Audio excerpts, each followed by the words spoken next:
When you think of Korea, what do you think of? Korean skincare? OMG. Every Korean has this amongst the Koreans. The Koreans are actually buying From Korea girlies, I had to buy it. K-pop megastars? in your area. How you like that?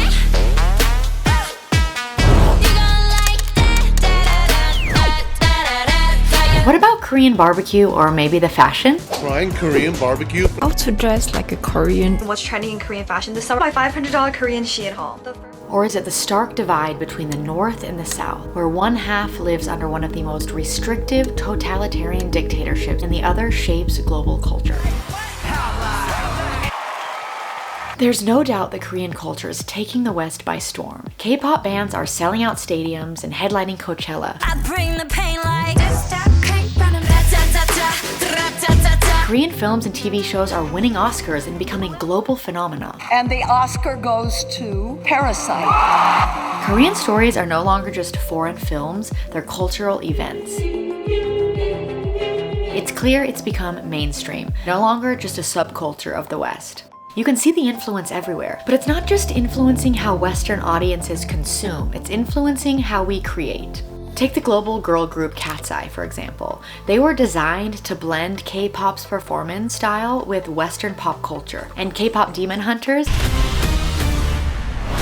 It's not even Korean, it's an American animated film produced by Sony, but it's heavily inspired by and set in Korean culture. And the American kids are obsessed with it. I've even seen videos of YouTubers visiting North Korea, but always under strict supervision, always within tight boundaries, and it just shows how limited our view can be. How much of the story exists outside of what we're shown. For example, during the Korean War, millions of families were split, including siblings, with some ending up in North Korea and others ending up in South Korea. When war broke out, borders closed overnight. People fled in different directions. Some siblings escaped south with refugees, others were trapped in the north.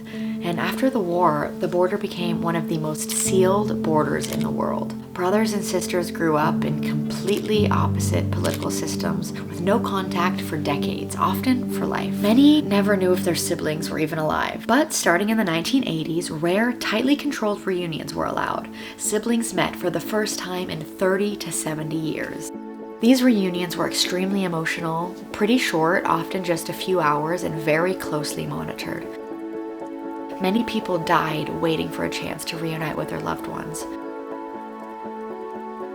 It's easy to see Korea as trends, music, and aesthetics, but behind all of it, it's a much deeper story. One ancient culture, one people, split into two radically different realities. As I started noticing more and more Korean culture showing up in the US, I felt this pull to come here for myself. I made it to Korea. I had questions. It was so shocking to me that on this piece of land, roughly the size of Utah, two completely different realities could exist right next to each other.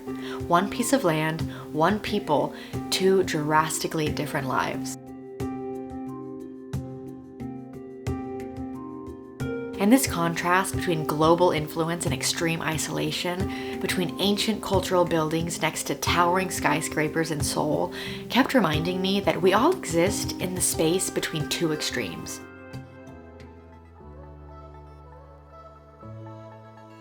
We can find joy even in hardship, find peace even when everything feels so chaotic, and choose to forgive even when we've been deeply hurt.